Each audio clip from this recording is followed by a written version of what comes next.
some work for them down there. Okay. So now we're recording. Um, I'm going to also spotlight you. So okay. then you can come back to the gallery from there. Okay.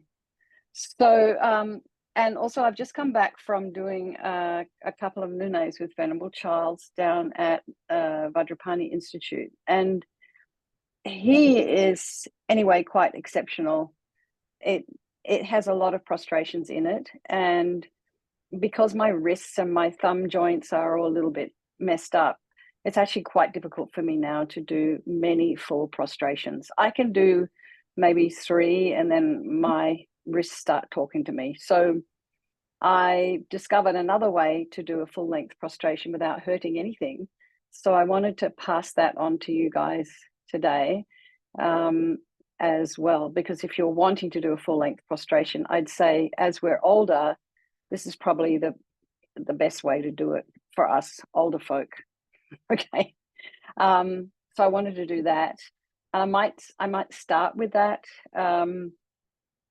And then I would like to also talk a little bit about the 4 opponent powers. And we do talk about that in our Vajrasattva practice at nighttime. And of the 4 opponent powers, Lama Zopa Rinpoche talks about how regret is very important for, he describes it as thinning the karma. Hi, Wendy, nice to see you. So regret, so say, for example, you're jealous of a person. It's kind of a fairly negative delusion, or you have ill will towards somebody. So recognizing, first of all, you have to have this level, some level of awareness about what's going on in your mind. So that's why we start in our meditation in the evenings with just seeing what's there. And you'll probably find that each day something slightly different is there, depending on what's been going on. So this idea of, say you have ill will, I think we've all had ill will at some point in our lives, having a sense of regret for that towards that person thins the karma, apparently. What I mean, I suspect what Rinpoche is saying is it dilutes it. So it reduces the impact of the karma. The only person that is harming is yourself. Okay, Marion says she can only stay for about half an hour. Okay, no worries. So this was a kind of very interesting for me to hear about that. So we'll think a little bit about regret. So has anyone sort of thought about the 4 opponent powers or knows about them, has heard of them besides you? Everyone here? Okay. So they can be done in different order, but the order that we're doing in the Vajrasattva practice at night is we start with regret. So Venerable Charles was saying he doesn't like being called venerable. He likes being called Mama Charles, which is how they say in French. Mama Charles. I'm not venerable. I don't. Anyway, whatever. And in Mama Charles says, regret is, don't think of, when you think of regret, you're regretting something. Don't think of yourself as being a bad person. Like, don't think that you've done something bad, because that just creates some kind of heaviness in your heart. He said, focus more on regret, because he said that's what guilt is. Guilt is, I'm a really bad person. You probably heard Venerable Rabinas talk like this. Oh, I'm so bad. I'm a really bad person. I'm a horrible person. But regret is more of an awareness or a recognition about what you've done. So we take a step back. You know, when I'm talking about looking at the mind at night, we take a step back and be objective. So you're not judging yourself. You take a step back, you be objective. And with regret, you understand, oh, hey, I have some tools at my disposal. I can do something about this. So it's very, very powerful. It's just a very slight shift away from this idea of, oh God, I'm a horrible person. I've done so many things wrong. I don't like this person. I don't like that person. I say all these wrong things, and it was very interesting on the retreat. There was a very young person there, and they were like 18. And one day they just disappeared. And it was so interesting because a number of us thought, oh God, did I do something wrong? Did I look at this person the wrong way? all of us were thinking that we somehow had contributed to him, them, because he was transitioning, to them leaving. And then we found out it was not that, it was something else completely different. So it was interesting how we all decided to take responsibility that we had somehow done something wrong. And I think that's a default for all of us, is somehow to just fall back on somehow we're doing something wrong, or somehow it's our fault, or it's just too easy for us. So I'm always trying, even including myself, to try and take a shift away from that kind of thinking, because it's not really helpful, and it sort of really kind of digs into your own self-confidence. So I think what we need to start with is by recognizing that we are extraordinary beings on this planet. We're practicing, have available to us some incredible tools. These are all at our disposal if we want to use them. So this 35 Buddhas practice is, very, very powerful. Even if you were just to sort of go like this towards a statue or picture of your teacher, you create huge amounts of merit, but there's so much more we can do. And the other thing that Rinpoche would always talk about is, and I found during the Nune, there's one, the Po praise at the end is this one long phrase. And what people normally do is have a recording of Rinpoche chanting very fast in Tibetan. So, of course, no one understands what on earth Rinpoche is saying. So after many Nunes, I decided I'm not engaging my mind. I'm just doing prostrations. I may as well just be doing physical exercise. So then I decided to try and learn the English version. Well, it took me a while, but I did. But what that means is now that when I'm prostrating, I've got something going on in my mind other than, when is this going to finish? I'm really thirsty. I'm really hungry. I want to go have something to eat. It just, it makes me engage my mind differently when I'm actually doing something with my mind. So with the 35 Buddhas, if you're doing 100,000 all in a row, or even with the Vajrasattva mantra, you can get bored. So in a way, we need to also engage our mind. So part of that is the 4 opponent powers. So we start with regret, realizing that, okay, recognizing the things that we've probably done. And usually when you do your prostrations, you can maybe think about, you can think about things in the past. You can think about things that happened last week. You can think about that email that you wrote that might have upset somebody. And then you can think, well, this gives me an opportunity to do something. And so you just kind of develop regret. I mean, it is called the 35 Confessions of the Buddhas. So then the next one to think of is refuge. It's another opponent power. And so opponent means you're kind of opposing the delusions that are in the mind. It's an opponent to the delusions. So, regret is one opponent to our delusions. And also inherent in all of this is that we do have the power to make changes within our mind stream. And, for some of us, we may need a little bit of extra help, like therapy or something like that. But that's just that can be just a sort of an addition to our practice, or our practice can be an addition. But anyway, so where am I going now? So we're out to refuge. So Lama Yeshe talks about refuge as being, actually, let me read it to you, see if I can find it. 1 second. I have it on my iPad.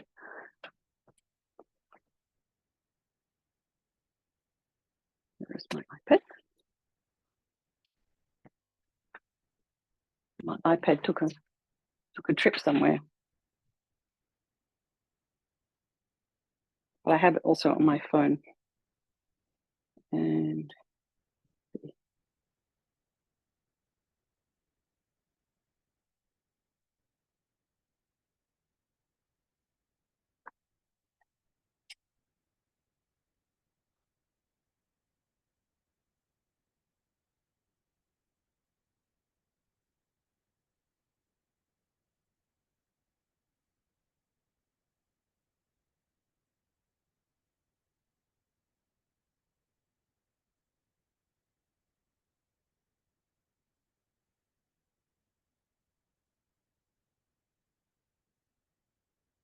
I almost found it. Hang on one sec.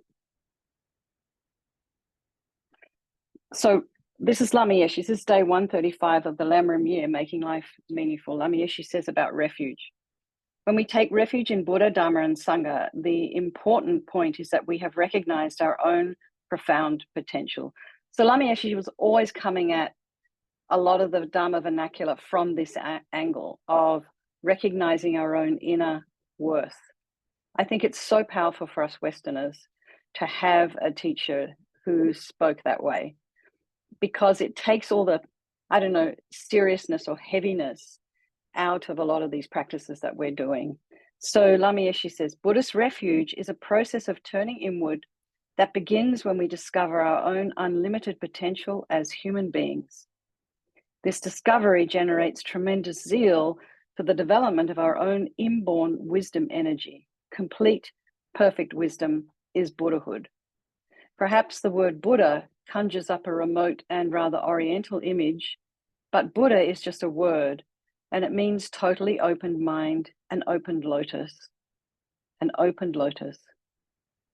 When we finally realize our human potential and arrive at this total openness of mind, we become Buddhas. During Shakyamuni Buddha's lifetime, many people attain profound insight and experience miraculous bliss as a result of merely seeing him.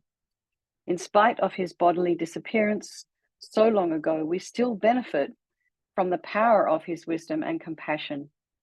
By cultivating our own latent powers and continuously developing our wisdom, we too can immensely benefit others. However much the world around us changes and our fortunes fluctuate, our inner world can remain stable and balanced when fortified by this profound understanding. Wisdom brings unfailing happiness, unlike those temporal objects of refuge, which bring only tantalizing, brief, and inconclusive moments of pleasure. So we take refuge in the sales, 4th of July sales. We take refuge in relationships. We take refuge in Mary, that was 135. We take refuge in many external objects. And a lot of our world we live in, this samsaric world, is unstable and impermanent. So what Lama Yeshe is suggesting is that perhaps we ought to take refuge in something that's reliable. So however much the world around us changes and our fortunes fluctuate, our inner world can remain stable and balanced when fortified by this profound understanding. Wisdom brings unfailing happiness, unlike those temporal objects of refuge, which bring only tantalizing, brief, and inconclusive moments of pleasure. There are two aspects of refuge, the outer and the inner.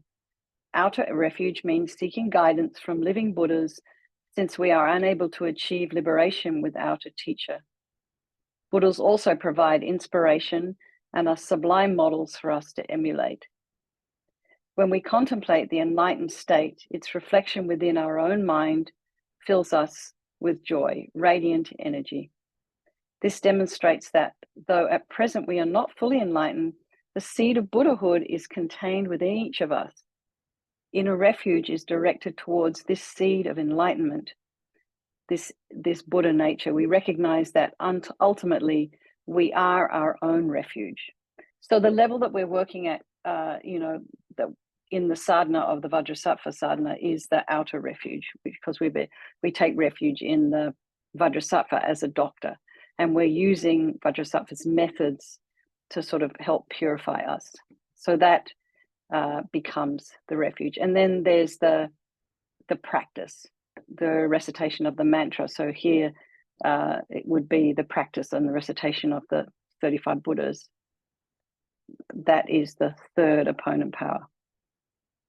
And then the fourth opponent power is this idea of, trying to refrain from doing things again. So we kind of make a promise to ourselves, I'm going to try and change this. And it kind of bounces off this idea of regret. So regret implies that you are intending on making a change. And making a change implies that you have some level of regret and awareness about what's going on in your mind. And I just feel this is just so encouraging. You know, it's like I don't go around feeling like I'm a bad person. I go around feeling like, hey, I can do this. I got and it's not saying that we don't need a therapist, or we don't need our best friends, or we don't need our teachers. Of course we do. But it's so important that we do this internal work with ourselves, because all of these people in our external world, they may not be there forever. So I just saw an email from another nun, very dear friend of mine, Venerable Chosang, who passed away not so long ago. Her sister, Chu Laun, you might know them, Mary. Did you remember Chosang? Did you know that family? It's Chinese. Okay, so they lived up in Colorado. And her name, anyway, she I think this is the same sister. She was always leading retreats, retreats, and very, very active as a Dharma practitioner. Well, somehow she's had some kind of accident and she's in a nursing home. And, you go from being super healthy one day and then bang, your life is finished. And it was so apparent to me when I got COVID and I couldn't do anything except lie on my bed, how incredibly vulnerable I was. If it wasn't for people bringing me water, people bringing me food, Amazon being able to order things online, my chiropractor dropping things off, I would have been, I don't know how I would have done it. I just couldn't be sick without help. And so my whole life had totally changed, like overnight, except thank goodness it's temporary. But anyway, where am I going? So I think it's just very important that we start to rely on ourselves and like Lama Yeshe is saying, to rely on your own inner wisdom. I think that's very, very important. Okay. The other thing too is one of the things that Venerable Charles was talking about continuously, because this was in the practice of Chenrezig, so it's Buddha of compassion, is this idea that we don't leave anybody behind. In our heart, we hold everybody. We don't keep anybody out of our heart. We have those people that friend, enemy, stranger meditation we do in the mornings. Is that person that we have aversion for, we like to keep them at a distance. It doesn't mean, if they're harmful, it doesn't mean that you allow that person into your home and, give them dinner and just invite them into your life. But it's what you're doing. You can actually, physically, if they're not safe, you keep them at a distance, but you do kind of want to hold them in your heart. Like, it's a very difficult practice, the practice of bodhicitta, which is why all the lamas thought that us Westerners wouldn't be able to cope with it. In fact, they say it's a more difficult practice than developing emptiness.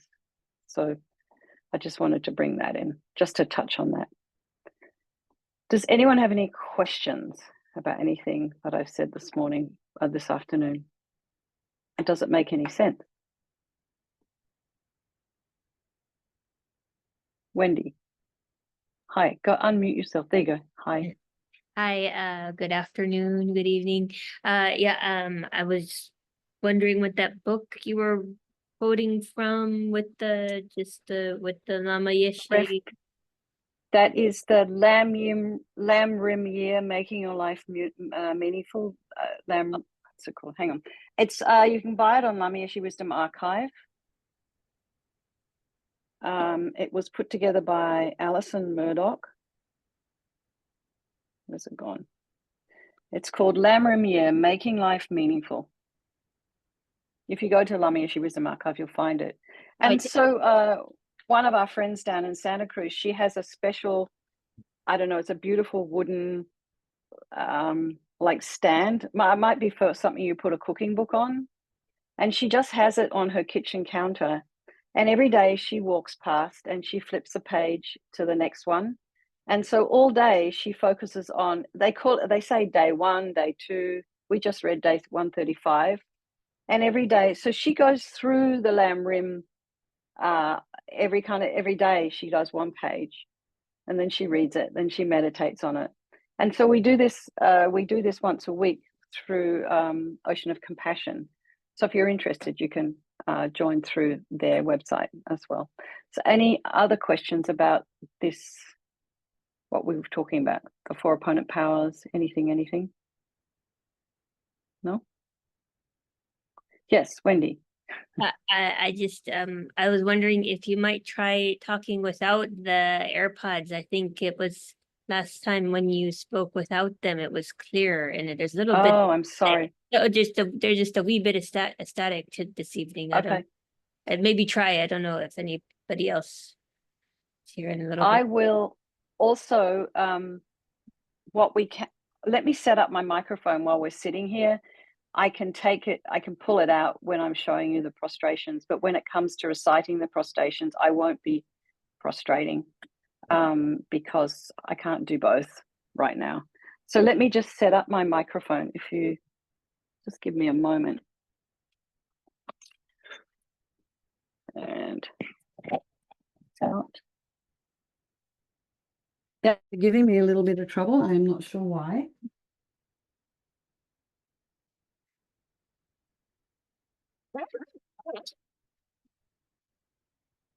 This takes me a little minute to set up because I'm just we can hear you clearly without any microphone, actually.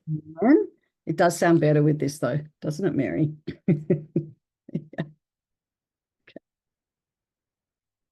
So is anyone here wanting to do this as a Nundro practice? You are, Mary. You have it. So what does that mean exactly? So one of the things that is kind of traditional in the Tibetan Buddhist world is preparing for long retreat. It's particularly popular within the Kagyu tradition as well, to be doing many retreats, many years. Like, Jetsuma Tenzin Palmo, the cave in the snow. She retreated for 12 years. So you can't just kind of wander off into retreat unprepared. It's a bit like doing a dance class without warming up. You'll just destroy yourself. Some of the practices, we need to have all our channels and our channels and our drops and our nervous system prepared for some of the practices that we do, which are, can be kind of intense. As is like a nune, for example. Has anyone here done a nune? No. Okay. Where's my cord? Hang on. So these non-dros for people who, Lama Zopa Rinpoche was giving them to people left, right, and center. So it would be 100,000 satsas. You make 100,000 images of a Buddha. So you have to usually go and find a place where you can make 100,000 satsas and then do something with them. Like, what do you put them in a tree, put them on a mountain? Do you put them in a cupboard? What do you do with them once you've made them? So there's that.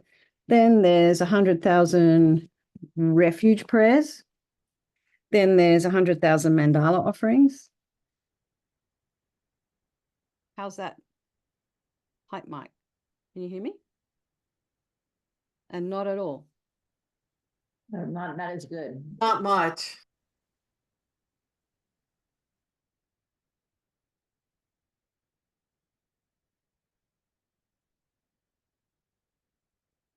Can you hear me now? You cannot. Let me, one more thing.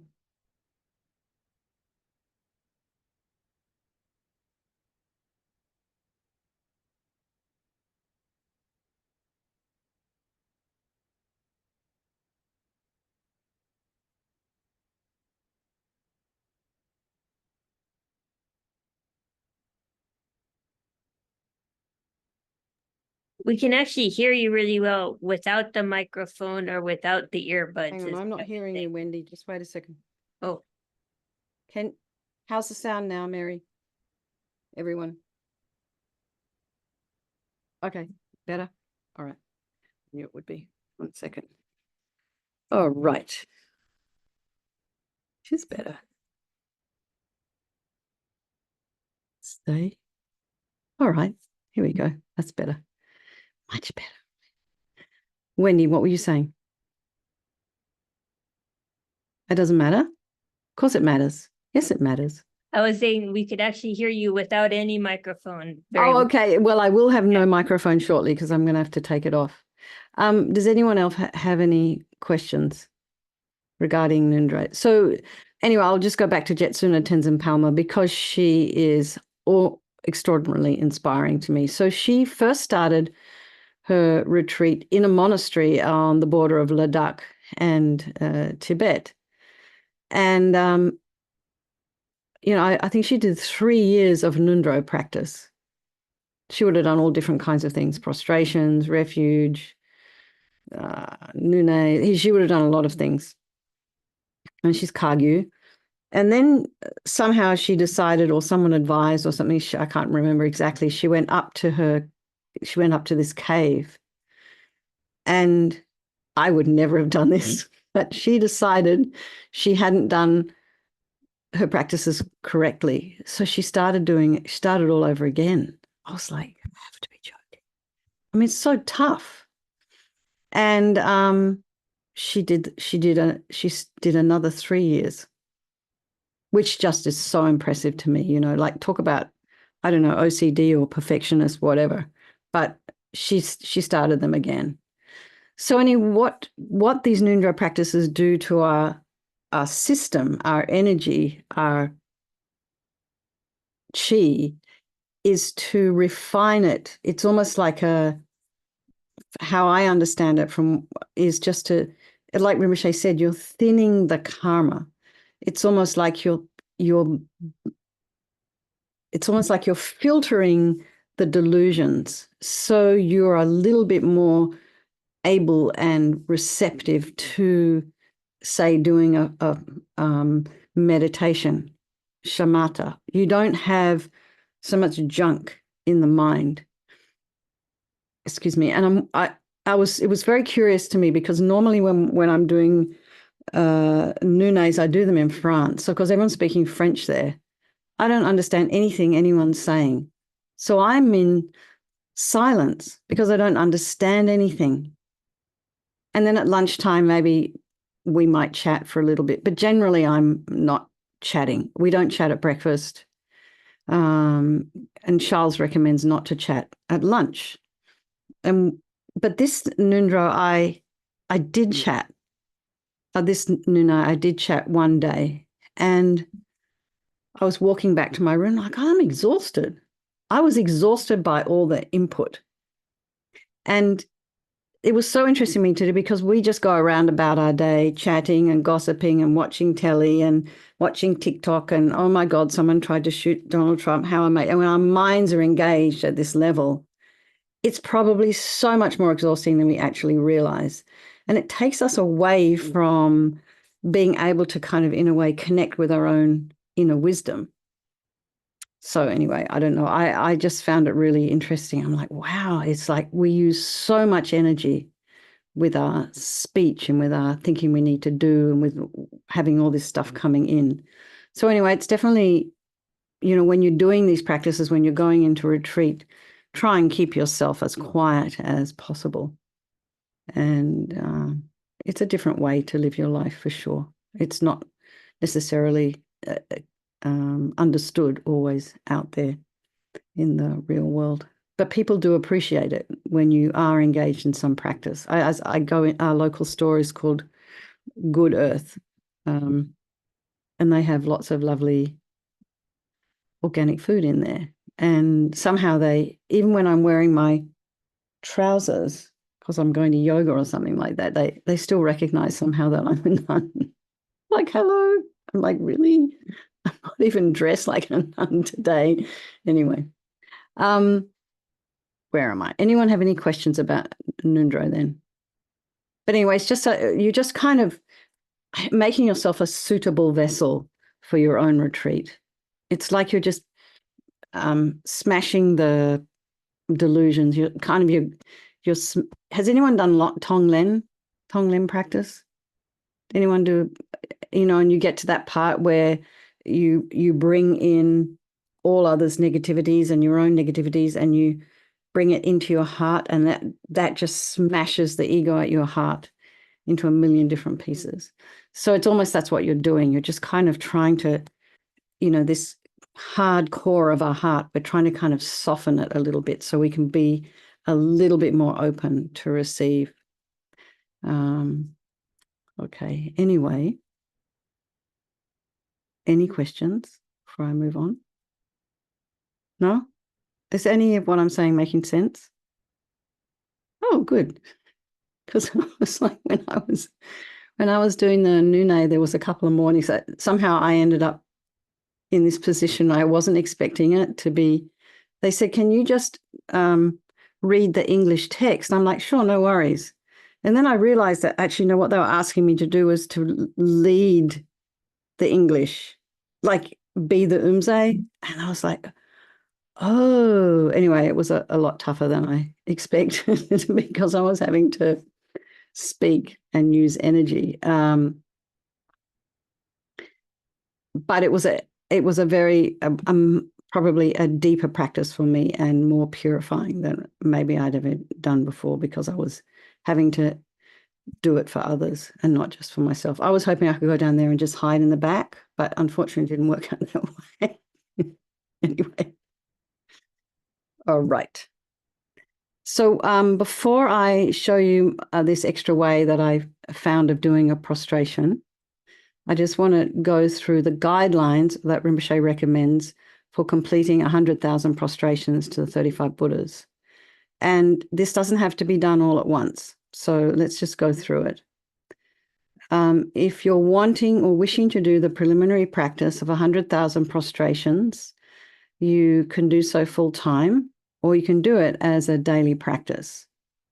You can also do part of your 100,000 prostrations as a daily practice and the rest in full-time retreat. And the main thing is that what Rinpoche would say is that once you've begun the prostrations, it's essential to recite the confession of Buddha's downfalls to 35 Buddhas every day, with a minimum of 3 prostrations. And Rinpoche says 7 is better, in order not to break the retreat until you've completed your 100,000. So it's almost like by deciding that's what you're going to do, you make this commitment. And if you don't think you're able to make the commitment, it's best not to start. That's what the way they say. But, a prostration can be this. A prostration can be this.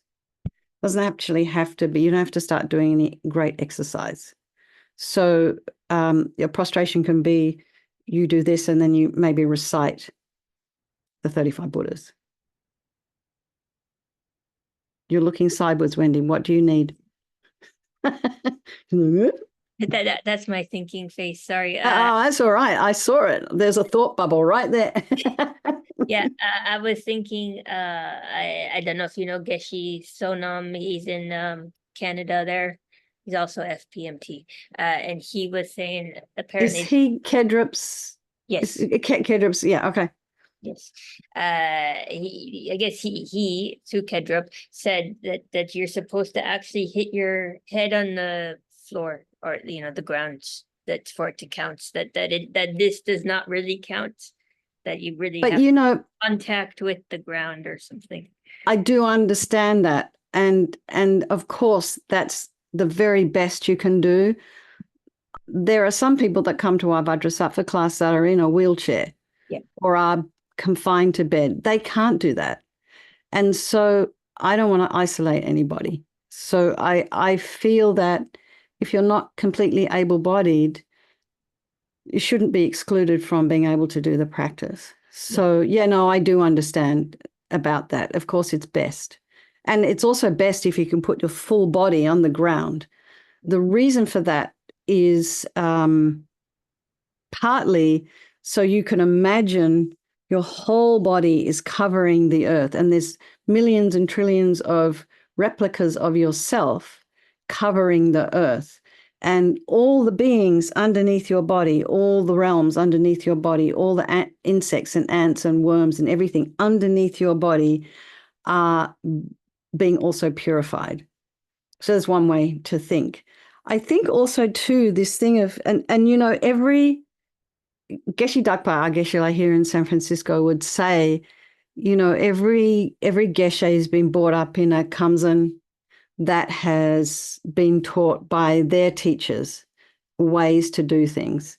And that's how Geshe Sonam has been taught. He's probably had, you know, really extensive training. And I think, though, we also have to remember, you know, I have to be careful that, you know, that for, you know, this one or two people that come who have, you know, I have now another person who has COVID, long-term COVID. So I don't think she's going to be doing many prostrations, right? Because it's hard for her. So I want to make sure that it can be available to everybody, you know, and they might not want to do it as a Nundro, but I want to give them an option to be able to do the practice and not think. So, you know, a lot of people don't come to this because they think, well, I can't do a prostration. But I want to know that everybody can. You know, I want everybody to know that they can do a prostration. And of course, when I was younger, I could do lots of prostrations very fast. I can't do that anymore. So I just have to accept, but I can put my head on the floor, that's for sure. The other thing about prostrations is they help to dampen down our ego. And this idea of putting your head on the floor, because it's often not clean, is to dampen down your ego. And you'll find often in the tradition in India, we had one woman who was volunteering once, and she was Indian, and she would come to she would come to the office in San Francisco, and she would touch her forehead to Venerable Rabina's feet. And we all thought this was kind of quite strange, but it's an Indian tradition of showing respect. But she would touch her forehead. So you touch your forehead to someone's feet, which is considered the dirtiest part of the body in India. You know, that's an extraordinary expression of deference and respect to that person. So I suspect that's what that's about as well. But this is also what our prostrations are about, is dampening down our ego, you know. And, you know, you can't do any of our practices in this tradition or in any tradition if you're all puffed up and you think you're super, because you're going to run into a wall at some point. You just won't be able to do it. But you have to have some kind of open heart to be able to do, to be able to receive these practices. And then the more you kind of chip away at all your delusions, the more merit you create by doing these practices, the more you'll find yourself in a position where really surprisingly extraordinary situations arise. Like you'll find, oh, I'm free this weekend, I can go and see Kadrila. Or, oh, I'm free this week, I can go do that retreat with Geshe Sonam. Or, do you know what I mean? You'll find that you'll find that your life starts to open up and change in such a way. So I think these practices are so beautiful and so important. And if you are good at visualizing, it can be just magical. And one of the beautiful things that Venerable Mama Charles said before we left, she said, just imagine you're leaving Vajrapani in a rainbow of compassion and bodhicitta. That's such a beautiful image, you know, like you're in this kind of bubble, this rainbow bubble of compassion and bodhicitta, that you're kind of moving out into the world as a rainbow of compassion and bodhicitta. It's very different from the way we usually feel, you know, our hearts get a little bit closed. Yeah, okay, so anyway, where am I going? So so as a daily practice, so here is what Rinpoche's advice is with prostrations as a daily practice. It's best to do 2 sessions a day, one in the morning and one at night. If this is not possible, then it's best to do at least 1 session in the morning, as it is said that having done prostrations to the 35 Buddhas, all the subsequent prayers and virtuous activities of the day will be more successful. So we want success, right? So why not make it easy for us? And then, of course, that if that's not possible, doing the practice in the evening is fine too. So it's essential to make sure that the 4 opponent powers of the purification are complete whenever you do a session. So I talked about refuge in the 3 jewels infused with the mind of bodhicitta. Then regret for negative actions done, and the remedy, which is either in the case of Vajrasattva, it's the mantra, and then in this case, it's the confession of downfalls. I think it's also the recitation of the Buddhas, but anyway, Rinpoche is saying here it's the confession of downfalls. And then 4, we resolve to refrain from these negative actions again for as long as one is able, and then that might only be 5 seconds. So Rinpoche says it's also important to generate a mind of bodhicitta to ensure that your practice leads to enlightenment and empowers you to be of greater and greater benefit to others. So when you do a session of prostrations, just spend time to generate the mind of refuge in bodhicitta. And then, and you can even do this just by reciting the bodhisattva vows. And then you can reflect on some specific negative actions, and you can purify for both yourself and others, and you can, generate a mind of regret. And so then you go ahead and visualize the 35 Buddhas in the space before you. Not all of us are able to do that. It's quite a complex image. So you can have pull a picture of the 35 Buddhas up on your computer, or you can, if you have a tanka or a picture, you can put that on your altar. The fact that it's just there, sometimes these images generate their own energy or power. And Lama Zopa Rinpoche, you could tell that he saw something more than just a tanka. So I think he was able to see the Buddhas. Sometimes you'd be sitting there and all of a sudden he'd look over to the side, and I mean, like, what's there? Nothing's there in my mind, but anyway.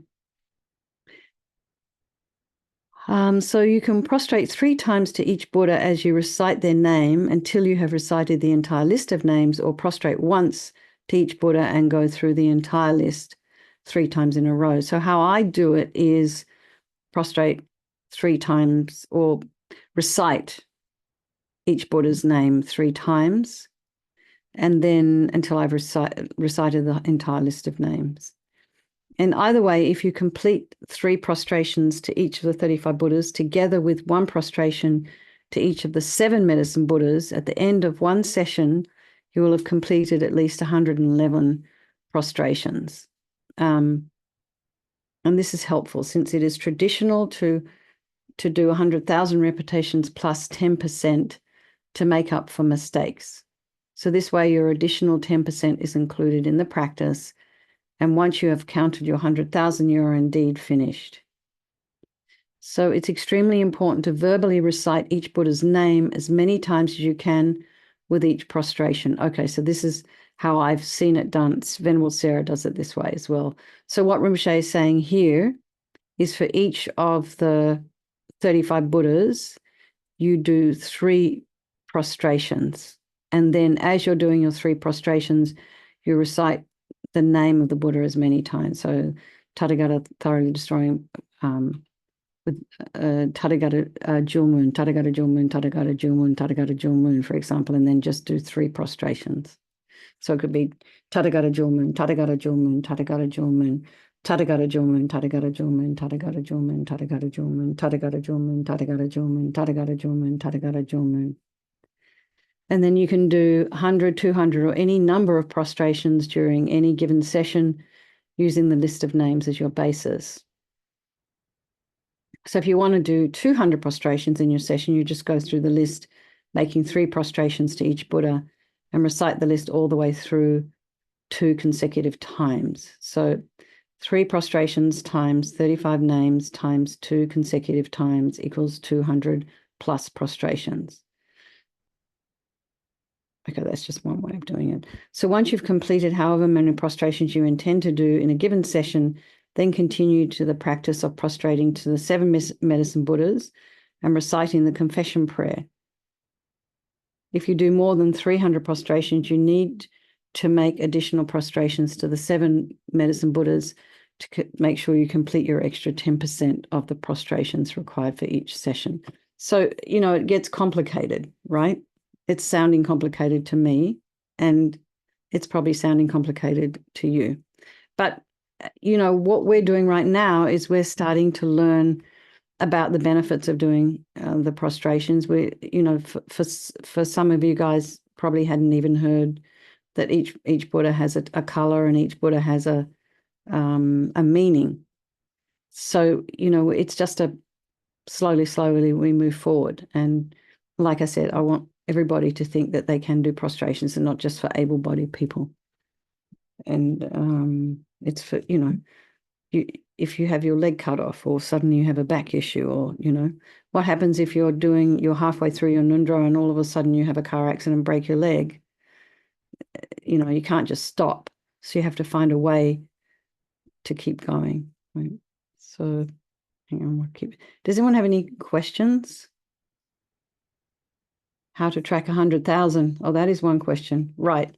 So you can buy these little counters on, have any of you seen them on Amazon? And so what I used to do was because these counters are notorious for losing all the numbers, and it's very frustrating. I can tell you, yes, it was not funny. It was funny. But anyway, I was like, oh. So anyway, what I do is I put the little counter in front of me. So when my arms are out full, I touch the little button and it counts one prostration for me. But then you have to actually make sure that you're doing that. I think there's also other kinds of counters that you can get. There's these little plastic ones that you're sort of supposed to be able to wrap around your finger. I just find them a little bit unreliable, but you can get more, I think more expensive ones, a bit more solid, and you can count. Some people just count on their mala. I don't trust myself to do that. But what I would recommend is at the end of every session, what you do is you write down in your notepad or on your computer or in your Excel sheet how many you've done that day. Because you know, you just, all you have to do is kind of drop the counter or sit on it, or the dog eats it, and then you have no idea. So it's really a good idea just to keep track of what you're doing by writing it down somewhere else. The other thing that I did when I did a 3 or 4 month Vajrasattva retreat on Kangaroo Island in Australia, and I timed how long it took me to do one mala of the Vajrasattva mantra. So I got it down to 13 minutes, but I also found it boring after a while to be doing this. So I decided to do prostrations while I was, as one of the things, while I was reciting the Vajrasattva mantra. And then I realized that as I was doing that, I was also completing a nundro. So I would prostrate each session for 13 minutes reciting the Vajra, because I couldn't count the mala and prostrate at the same time. And I don't think I had a little thing with me, but that's another way to do it as well. You can time how long it takes you to do however many recitations or however many prostrations. And then you just set your timer at 15 minutes or however long it takes. And then you're going to be plus or minus maybe, depending on how much energy you have in a day. But there's different ways of going about it. Yeah. Okay. Is anyone have any more questions? Yes. Yes, Sheila. So this practice, this 35 practice, would you only do this like with the long-term commitment, or would you do this just on its own, like once a week, once like a day, or? So I'm not getting quite understand what you're asking. Just with the commitment of doing your 100,000 prostrations, or is this a practice also that you can just go on any time? You can absolutely. This is, and what I said earlier, the thing about if you're doing it as a nundro, right? Rinpoche says you can do it just, you know, if you're working as well. You don't have to go into retreat to do it. And Rinpoche saying what he said was, you can do just 3 prostrations a day if that's all you can do. And then, but it's important to keep the river flowing. Do you know what I mean? So once you've started, don't stop. So even if you have a travel day and you're flying 15 hours or something to get from one side of the world to the other, and you can't do a physical prostration, or San Francisco has yoga rooms, so you could do very tiny yoga rooms. But anyway, they do have a yoga room. But you can do like this on the plane. Or you could just do like this subtly under your blanket. No one knows what you're doing. But yes, you can. Or if, for example, you're in a situation where you really can't do anything like this or like this or like this or like this, you can visualize it as well. That's another way. That's another go around too. And maybe, Wendy, that would be the answer to Geshe Sonam's advice, is you visualize, even if you can't put your head to the floor, you can visualize your head going to the floor. And it's so really what I understand over and over again with this particular tradition is what's going on in your mind is so important. It's your intent that's so important. That's why they talk about creating motivation before you start and doing a dedication after you finish.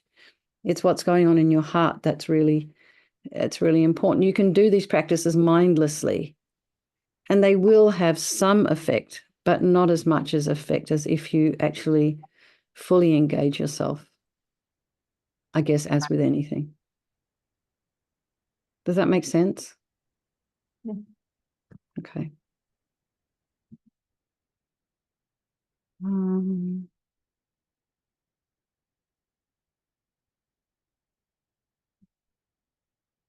So when you get to the confession prayer, you can either continue prostrating or kneel on your right knee with your head bowed and hands in prostration at your heart. So make sure that when you get to the section in the confession prayer where you vow not to do these actions again, you make a firm resolve in your mind as this completes the 4 opponent powers. So, we are human and we make a promise not to do something and then 2 weeks later we forgot. It's a bit like those, our New Year's resolve things. I'm never going to eat sweets ever again. So if resolving not to do a certain action for the rest of one's life isn't realistic, then resolve, not to do the action again for a year, a week, or even for 1 day, or even 5 minutes. But the important thing is to resolve not to do the negative action again for a specific time and stick to your promise. And then you strengthen it by repeating the resolve day after day. And then continue with the general confession prayer and dedicate. And Rinpoche says, keep track of how many prostrations you have completed on a calendar or some other easy reference. And also he says, and I didn't mention this, but he says you need to, so you can rejoice. So what Rinpoche is saying is actually put your prostration practice up on the fridge calendar so you can see how much you're doing every day and then rejoice. And so as you make your way through this practice, it's just, you understand it's just such an extraordinary purification journey. You can just be happy about it. So, it's like I was saying to one of my nun friends, oh God, this was ages ago, I've only done 20 nunes. I've only done 40 nunes and I've got so many to do. And she said, no, you look at it this way. You look at how many you've already done and rejoice in the ones that you've done. These retreats are hard won, I tell you. These Nunei retreats. And it's a bit like, Lama Zopa Rinpoche's sister Anila. One time I walked to Tame with her to go visit her uncle who actually passed away last week. And he was 99. He's a beautiful, beautiful monk. So anyway, we trekked all the way over there, and I was like, it was so hard because I think at one point it started raining and everything was broken. This was during the time of the earthquake. So all the buildings were down and we're climbing over rubble and this and that. It was just a very interesting. Anyway, Anila, at one point, I'm like, Anila, God, we say so much to go. And she goes, no, don't look up. She said, look down and look at where you've come from. And then you just feel, oh, look how far I've come. I came all the way up from the river. Look at that. That was so far. And then it's a bit encouraging. So we have to always find ways to encourage ourselves, because there's not going to be mum there to do it for you. And you might even find people get jealous, and then they start making comments, and then you start to doubt yourself. I mean, not everybody, but just try and find a way to kind of support ourselves. Okay. So the next session is doing a prostration retreat. And I think what I'd like to do now, though, we can talk a little bit about that next time. Sheila, we have a next time, right? We do. We have 4 next times, 3 next times. How many next times have we got left? 2 more. Wow. Sorry. Today and 2 more. Yes. 2 more today and 2 more. Okay. And then if we feel that we need more, can we do more? If we can work it out. Okay. Because I think, anyway, let's see. Because what I think it might be, I don't know if it would be useful for people to join once a week just to do the practice, just to renew, rather than me, all talking and everything. We got to 5 o'clock already. Okay. So I'd like to do the practice now. But first I want to show you what I discovered this week about how to do a full-length prostration without killing myself. So what I noticed in the Gompa, many people, number of younger people, were not engaging their belly, weren't engaging their core. So as they're going down, they're putting all their weight on their wrists and their shoulders, and they're allowing their hips to just kind of drop down like this. So I don't know if you can see. So rather than engaging the core, pulling the belly in and keeping the back strong, they're just collapsing. So you know what happens over time? You're going to injure your back, you're going to injure your wrists, and you're going to injure your shoulders. You really need to use your core when you're doing a lot of prostrations. And you'll see these, if you ever saw those videos of the practitioners in Bulgaria, the monks. Well, of course, they're very young. They're like in their 20s, sometimes 30s, but they're young. They're strong, man, and they're very integrated. So when you look at Venerable Charles prostrating, he's completely integrated. His whole body is integrated. He doesn't collapse his stomach. He doesn't land on his wrists or hurt his elbows. And he's very, very steady in his practice. He's just like this. It's just like this. It's very smooth. But as you have to understand, he's doing 108 a year plus, because he finished 108 in May, and he came to us from Spain where he was doing Nunes, and he's going back to do more. And Lama Zopa Rinpoche advised him to take 3 months a year off and do retreat. But now it's down to 2 months because all the centers want him to come. So anyway, so there's just a really good example is to try and use your core. So if any of you are doing any kind of exercise, whether it be yoga, walking, swimming, that will help you strengthen your body and for your prostrations practice. Okay, I'm going to disconnect this now, and I hope you're going to be able to see it. Okay, can you hear me? You can? Okay. I just need to get a drink of something because I'm getting thirsty. Just 1 second. Yeah, you'd think I'd be able to cope for an hour and a half without water, given that I spent 26 hours without water over the week. Anyway.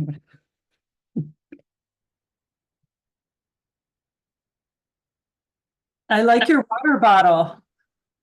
Isn't that pretty? Of course, I got it from Good Earth.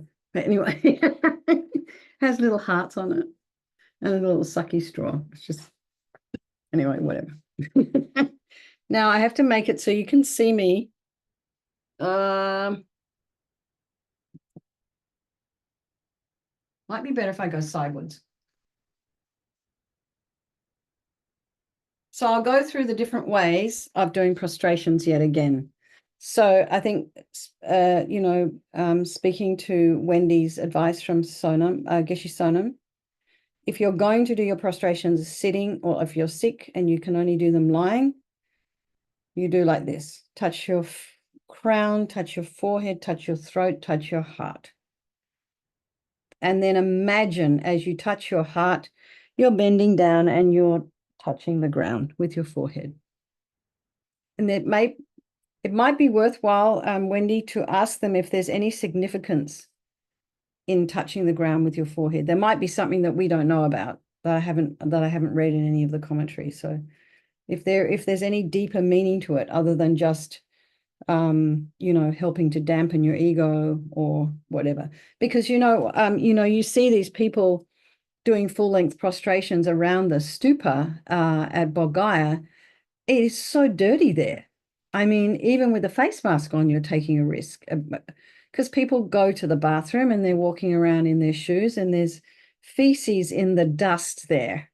So you're kind of breathing all of this in. Yeah, it's risky getting your face close to the ground in India and Nepal. Even here, we wouldn't do it. So there might, and even as I was prostrating this weekend, I was at the door of the Gompa. So then this is where people were walking backwards and forwards with their feet. And I'm like, I don't know, how safe is this? I've got my face close to the ground where people have walked with their feet and they've just been to the bathroom. Anyway, I remember next time I'll probably take a towel. And pull it up when people walk past. But there is that issue of cleanliness as well. So people may not want to put their face on the ground. But anyway, and another way to prostrate, I'd say apart from just visualizing in your mind. So what if you are paralyzed, right? From the neck down, you can't do anything. And what Lama Zopa Rinpoche used to do, because he had paralysis all down his right side after the stroke, he would go like this. He would hold his arm up and then he would do his prostrations this way. And I think in the end, he was like holding one hand up with the other like this, if you can see.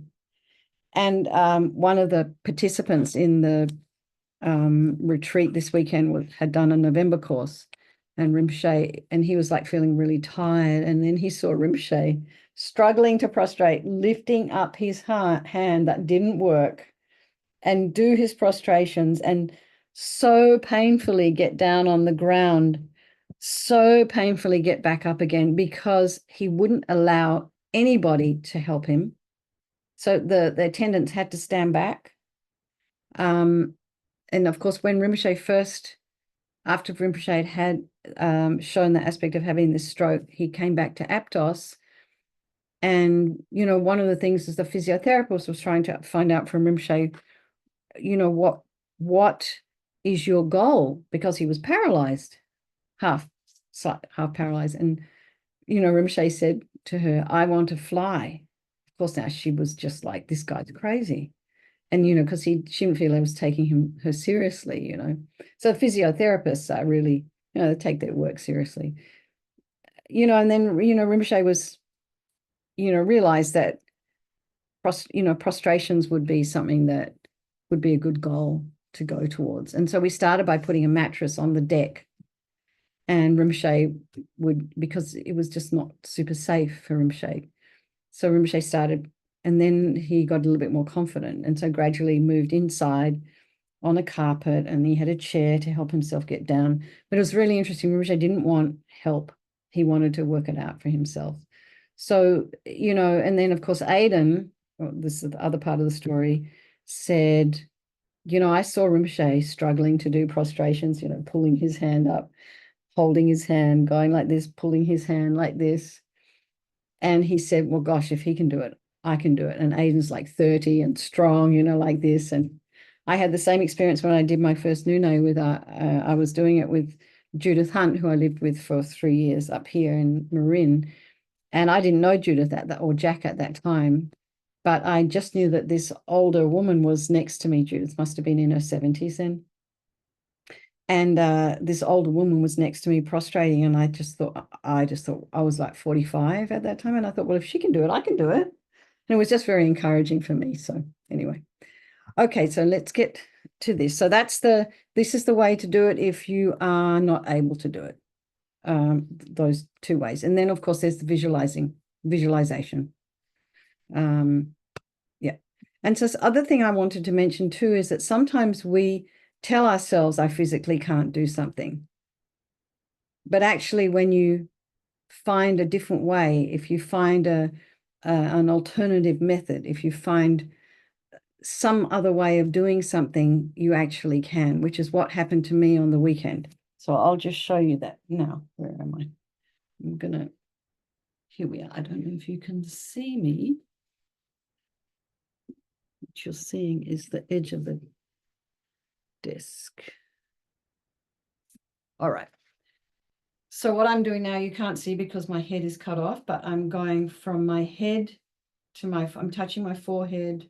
I imagine in between my thumbs is a precious jewel, and I'm offering that. So I'm also doing an offering at the same time. So I've got my precious jewel here, and I touch the crown of my head, my forehead, my throat, and my heart. And now this is how to do full-length prostration if you can't really. So here I go down to my hands and knees, and I slide forward onto my forearms. And then I've got my toes underneath. My feet aren't flat. I have my toes underneath, so they're propelling me. And then I just kind of push myself forward. Oh gosh, and I can put my hands forward, and my hands are also now, I'm touching the floor with my crown of my head. And so there is one thing where you can just, I see some people doing like this. Now to come back, you will have to use your core. You need to use your belly, so you're not putting all your weight on your hands. If you can't use your hands and your wrist, you use your forearms to come back up like this. So you can either use your palms to come back up, or you can use your forearms to come back up. And then you just gradually take yourself back. You put your toes underneath like this, and then it's just kind of like a shift of your weight back. Now you use your belly and your quads to stand up again. Okay. How did that look, you guys? Did that look possible? Doesn't that look easier than however other people do it? Did you notice the difference between that and a regular full-length prostration? You didn't. Okay. This is what a full-length prostration normally looks like. I'm going to put something on my wrist because I don't want to damage myself.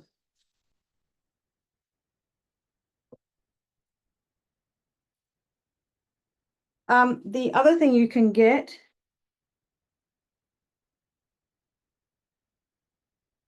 are sliders.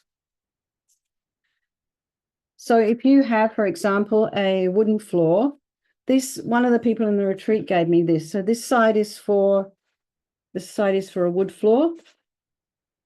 This side is for carpet.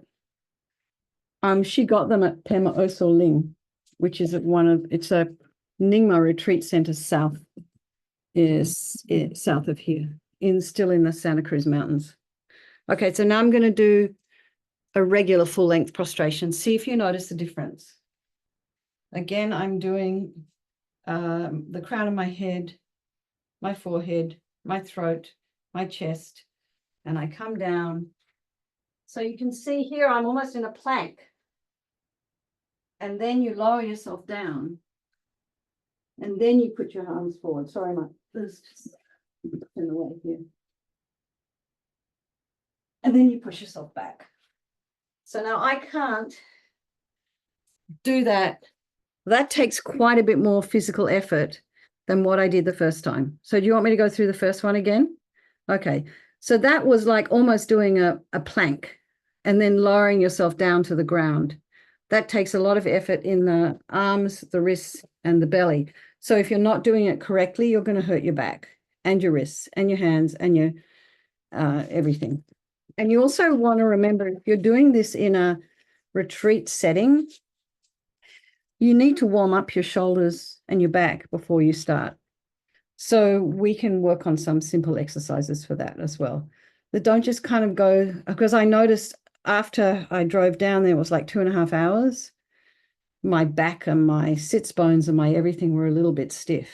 And I went into the Gompa the next day and started prostrating, and I was like, oh, I should have done a little bit of warm up before I started. Okay, so now this is the alternate method. It looks the same, but it's not. So I'm again touching my crown, my forehead, throat, chest. All right, so here I put my knees down. So I'm not sliding forward like this. I'm going like this. My knees are coming down. Then I'm coming to my forearms. My bum is up in the air. And then I bring my weight forward, release my toes, bring my arms forward. You can do this thing if you want. And then you bring yourself back either through the forearms to the knees, put the toes under, shift your weight back, and stand up using your quads and your belly. Otherwise, you're going to hurt your back. The quads should be taking a lot of your strength. And then you start again. Okay. Did that make sense? Could you see the difference? Okay. Do you think you could do the second one? Yeah. All right. Would you guys like to demonstrate for me? Or do you feel a bit shy? Do you want to try? I've got you on a big screen here so I can see. I just want to make sure no one's hurting themselves. Because the thing is, if you start doing things incorrectly and you're going to do 100,000 of these, you're going to end up in trouble. I get to see everyone's home as well. All right, Wendy, I can see you got shorts on. All righty. Is it hot there? Anybody else want to do one? If Wendy's the only one doing one, then that's fine. Are you happy with this, Wendy? We get personal instruction here. So if is Wendy the only one doing it? Because what I'll do is you're going to do it as well. Sheila, what? Unmute Yeah, I'll yourself. try it. Yeah. Right, okay. Oh, Wendy's got a yoga mat. Fantastic. Oh, wait a minute. Marion says, oh, okay, Mary, I understand. Okay. So try the Yeah, I don't know if you'll be able to see me standing up. It's either. I can, yeah, I just want to see, I want to see that you're going down correctly. Oh, okay. Yeah. So just so you know, I've just recently qualified as a, okay, beautiful. Yes. Well done. Okay, now, Wendy, put your legs together. Because if you're in the Gompa and your legs are spread apart like that and there's a guy behind you, you might feel a little vulnerable. That's better. Much better. Perfect. That's great. So one of the things you can also do, also remember when you're prostrating. So in yoga, our yoga teachers are all getting us to do like this. Because right? Prostrations, your fingers are closed. So don't prostrate like this. Apparently, it creates the cause to become a webbed animal in your next life. Keep your fingers closed. I heard that. So, Wendy, very good. The other thing I noticed, and keep your legs, like I said, keep your legs together. It's almost like you can, when you get down, you can even point your toes. So you can actually, once you've got down on the floor and you've released your toes, you can even, point them. So that, they're trying to say you might want to cover as much earth as possible. But, there's always this thing about guys do everything better in Dharma because they're bigger. I'm just like, this is just ridiculous. Anyway, do we end up in some kind of weird patriarchal system? Anyway, there we are. We're here. And, we can do so much with our minds. That's what's really important. Okay, thank you. The other thing, Wendy, you weren't going down on your forearms. That's because you probably don't need to. but do know that you can go down on your forearms if you ever need to. So I'll just go through that again. So you've come like this. You've come like this, and then you can, as you move forward, you can drop down onto your forearms like that. Release your toes and then just go full length. And also your forearms can propel you forward. There's a lot you can do without using your wrists. And I've had to learn how to do that in my yoga practice. And look, it's 5:15 and we have not even started. Okay, but we will do we'll do a bit of recitation, even if we just get through the 35 Buddhas. All right, Sheila, I want to see you. So turn your computer to your yoga mat. Well done. Can you turn your yoga mat sideways? Then I can see you on a sideways view. All right. Can you do that? I can. Yeah, perfect. So touch your crown, the forehead, throat, heart, and then bend your knees. Very good. Go down onto your floor. Perfect. And then propel yourself forward. It's probably better if you move. Oh, it's split. It's probably better if you move your body forward rather than the legs back, if you can. But that's pretty good. That's great. Then as you're coming back, put your toes, point your toes there. Yeah, that's it. Keep your legs together and then do that thing with the hands. And then you just then you can put your toes under again. That's right. Because you can use, very good. Very good. Very good. And then, yeah, perfect. Okay, that's great, Sheila. How did that feel? It felt good. The mat was not a good idea. That's okay. But You can actually the other thing I used to use was a pair of socks, but just be aware that if the floor is super slippery, you don't want to hurt yourself. You don't want to end up on your head. And what was I to say? Anyway, that looked pretty good. And the other thing for you guys, when you're coming back up off the floor, you've got to hear. Just be aware of what's going on the lower back. You don't want to strain it. So if you've just kind of released your lower back area or your sacrum, there's a lot of weight on that. So you want to keep your belly and your thighs engaged. It's almost as if maybe don't allow this. So you're coming up. It's almost like you can use your arms to sort of help bring you up along with your belly, and you imagine you're pushing up from your feet as you're coming back up. So you press into the ground with your feet as you're coming back up like this. That will give you an enormous amount of strength for your quads rather than using your back. Don't use your lower back to bring yourself up. Use your feet. Think of your feet all the time. So when you've got to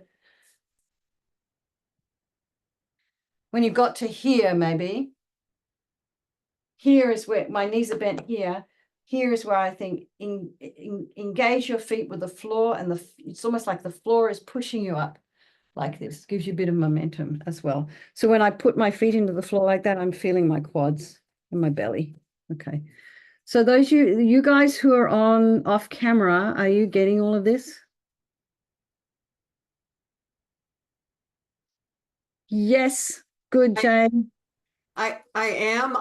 I'm one of those who can't do a full. I don't do full prostration, so I do this.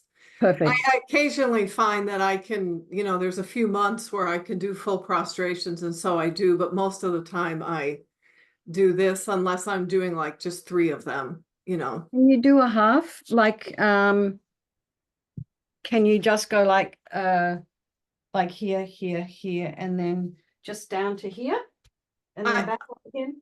No, I can't do that either. Okay, that's okay. So I think it's yes. Okay, thank you for letting me know that, which means you're covered. And again, like as Wendy brought to us, just speaking to what Geshe Sonam said, you can imagine you're touching your head to the floor. Thank And then you can also imagine you're doing a full prostration, I do that actually. I do imagine that. So thank you. Thank you. Perfect. Okay. And Jay, were you able to do it? I'll work on it later. Yeah, Well, because you can do like Jeff and, go like this if that's available. But some people have shoulder issues as well. So it's that not. one I can do, but I'll have a bit of a play, but I'll probably do a few stretches beforehand. Now, instead of socks on the hands, I've also put into the chat, and I'm sure you've got them over there, fitness sliders that can be used on either the rug or the floor. Yeah, I had some fitness sliders when I was Okay. at Judith's place. They were dangerous, man, because you don't have any control of them. And if you don't have a good engagement of the belly, you're just going to go down way too fast. You're going to hurt something.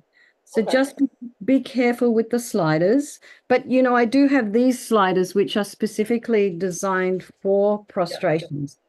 And so there's felt on one side and some kind of foamy stuff on the other. So if you go to Pema Osel Ling's website, you might find them there.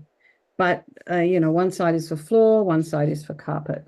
That might be a little safer than, and I actually ended up giving mine away because when my yoga teacher saw them, she was like, "No, Katy, you don't want to do that."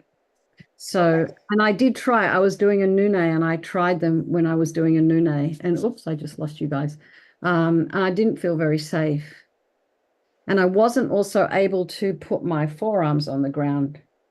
So anyway, all around waste of money for me. But anyway, thank you for mentioning it because it might be useful for some people who are stronger.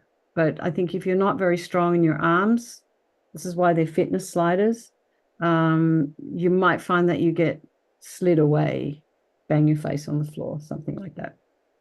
I'll Alice, have a play. okay, have a play. Alice, are you there? Is it easy for you? Where'd Alice go? Yeah, I think I'm good on it. Good? Mhm. Okay. And Marion, were you able to do that? How was it for you prostrating on the retreat? Oh, you're muted, Marion. Mary's in a tiny room. You're still muted. Sheila, can we No. unmute? No, Oh, I now think I'm muted. are you Yeah. good? Yeah. I could do some full prostrations, but Uh-huh. I have wrist and back problems, so I kind of did half prostrations when I could. And then sometimes, like I think towards the end of the last session, I had to kind of just sit in the chair because I could feel my back tightening up. And so I just felt like, okay, I'm just doing the best that I can and, Exactly. work visualization. Yeah. But in the beginning, I was, doing some full prostrations, which made me feel good that I could do a few in the beginning session. Yeah. And I did the same as well. And then my wrist started hurting. So I realized that I couldn't do it that way, but I still wanted to do a full prostration, which is why I noticed the person next to me was going onto their forearms. I'm like, oh, I could do that. What a great idea. Anyway, so you can do like Wendy and I were just doing just then. We can do it that way. Because but Marion, if you're engaging your belly, and you are an athlete, so I know you can do that because you can't swim as much as you swim without engaging your belly. So if you're engaging your belly and your quads, you will be able to get down without hurting your back. But if your back is hurting, then absolutely do not try it. Do not try this at home alone because you'll just make it worse. And Yeah, well, being very, very mindful of my back. I could sort of feel it tightening, and then I have issues with my wrists. So, yeah.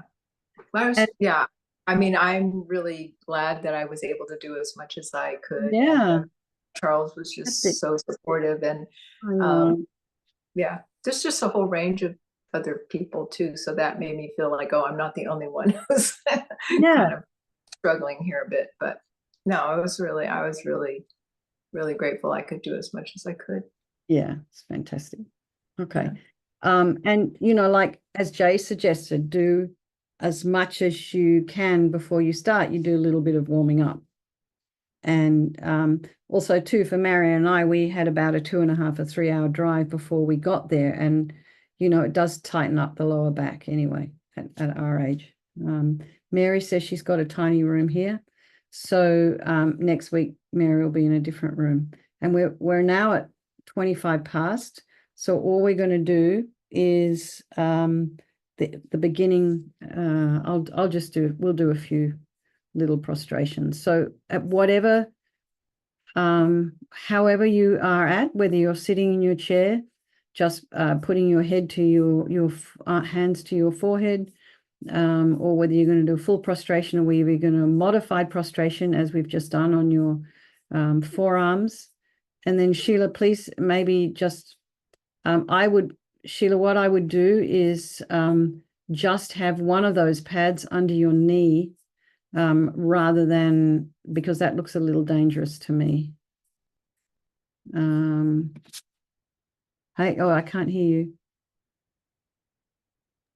I'm just going to do them from the chair for now, and then I'll Okay, good. kind of work out All the right, then work technique. it out later. So do you have a carpet there in your home? I do in another room. Yeah. Yeah. Maybe better. Yeah. Carpet's a little bit safer. And so what some people were doing were putting like a flat cushion under their knees. Even the young people were doing that. Other people were putting cushions under their arms. It's just wherever it hurts when you land. And try not to land too heavily, you guys. Try not to kind of go plum when you get down onto your knees. I saw a lot of that. And then I saw a lot of people just going, just completely releasing their lower back. And it's just like, God, it hurt to even look at it, So just really the belly is so important, amongst all the other 1,000,001 things you have to think about when you're doing a prostration, huh? Okay. All right. We're just going to get through. We've got 3 minutes left. I'm just going to do, so you start with, depends honestly which text you're using. I need to plug in the computer. In the Nune text, you start with, okay, let's go. I'm just going to do 2 prostrations and then we're going to dedicate, then we're going to finish. So you guys who want to prostrate. I'm just going to stand here and do the regular one because I want to watch you. So those of you who are prostrating, put yourself on camera so I can see you. Okay, thanks, Wendy. All right, and we'll just do a few. Om Namo Manjushriye, Namo Sushriye, Namo Uttimashriye Soha. Legs together, Wendy. Om Namo Manjushriye. That's better. Namo Sushriye. Namo Uttimashriye Soha. Om Namo Manjushriye, Namo Sushriye, Namo Uttimashriye Soham. And then the next one, Lama Yeshe always told the monks of the monastery to recite this before when they got into the Gompa. Lama Tompa Chomdende Dejin Shek Padra Chompa Yang Dakpa Zerpe Sange Pala Gyalwa Shakya Tu Pala Chag Selo Choro Kapsu Chiwo Shingi Labtu Sol Lama Tompa Chomdende Dejin Shek Padra Champa Yang Dakpa Zerpe Sange Pala Gyalwa Shakya Tu Pala Chag Selo Choro Kapsu Chiwo Jingi Labtu Sol Lama Tompa Chomdende Dejin Shek Padra Champa Yang Dakpa Zerpe Sange Palagyawa Shakya tu Palachag Selo Chodo Kapsu Chiwo Jingi Labtu Sol. Okay. All right, Wendy, well done. Thank you so much for your effort and your participation, everybody. So we'll just do a little dedication. I'll just do the dedication that's in the book. Where is it? I'll just do this one. I'll share it so we can all chant it together. Is there another message? Okay, that's from Mary. Share.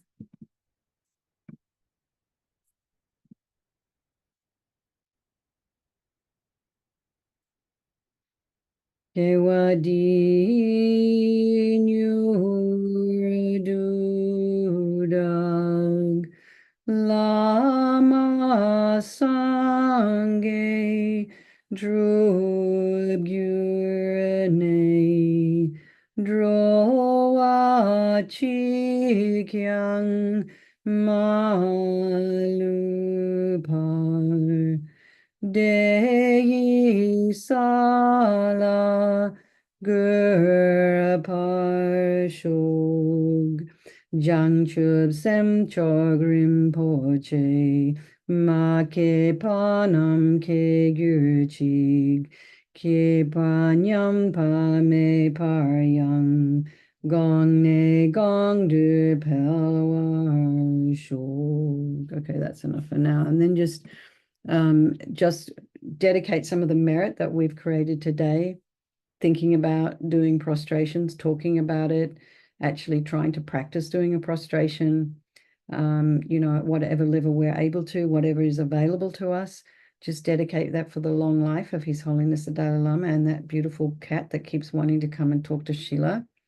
And then for the swift return of Lama Zopa Rinpoche, and for all of your own precious teachers. So for, Wendy's Geshe Sherab, and for, other people, sorry, Geshe Sonam, and for Mary, it might be Geshe Sherab, and then Venerable Rabina. So whoever is, a teacher in this life that Kadrala, Ling Rinpoche, whoever it is, make a strong request for them to live long. Venerable Charles, who gives us so much. Anyway, Sheila, thank you so much yet again, and to Shanti Davis Center for this opportunity for us to all practice together. And next week, I'll probably do a little bit more advertising on Facebook, so maybe we'll get some more people. But next week, I think Mary, look at that. It's like a rain of hearts going the other direction. And Jordan wasn't able to attend, but he's probably looking at the recording. So Jordan, I hope this is beneficial to you. And next week, I think what I'll do is I'll start with going through the practice. Practice your prostrations the best you can this week. Try not to hurt yourself. Particularly, Sheila, make sure you've got a clear space and no obstacles. And Wendy, if there's a way for you to practice not on your yoga mat, because the yoga mat's probably a bit sticky, if you can practice on the floor or put a towel down, something like that. Anyway, so we've had a very practical session today. So next week, let's do a little bit more actual practice. And then maybe if we have time, if we don't have time next week, we'll leave it for the last session to look at what it would look like to do this in retreat. So as you can see, part of being in retreat is to protect the body, take care of yourself. So we'll talk about that a little bit more. And if anybody has any particular plans about if they want to do it in long retreat, or it takes, Lama Lundrup did 100,000 in 2 weeks, but he was a very young monk at that time. I think you could, our age group, probably we would need a little bit more time than that. So I know. Thank you, Katie. Thank you, everybody. Thank you so much, everyone. Lots of love. I'll see you next week. Okay. Yes. Thanks for coming. Bye. Thank you, Sheila. Bye-bye. Thank you, Thank you. Shanti. Bye, everyone. Sheila. Thank you so much. Bye. Bye. See you next week.